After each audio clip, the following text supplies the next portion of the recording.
सोलापूरच्या शासकीय रुग्णालयात बनावट दिव्यांग प्रमाणपत्रे तयार करून शासनाची फसवणूक केल्याचा धक्कादायक प्रकार उघडकीस आला आहे।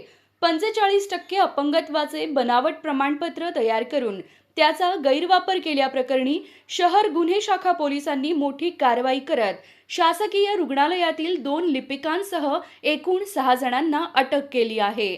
या प्रकरणामुळे सरकारी यंत्रणांमधील दस्तऐवज पडताळणी प्रक्रियेवर गंभीर प्रश्नचिन्ह निर्माण झाले आहे।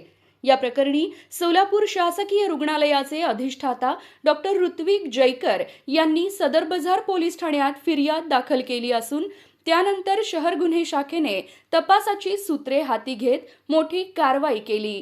या प्रकरणात पोलिसांनी खालील आरोपींना अटक केली आहे।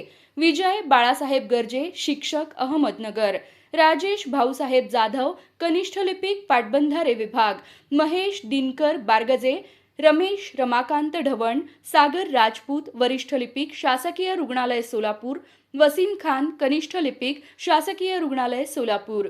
यातील शासकीय रुग्णालयातील दोन्ही लिपिकांविरोधात सदर बाजार पोलीस ठाण्यात गुन्हा दाखल करण्यात आला असून त्यांनाही अटक करण्यात आली आहे।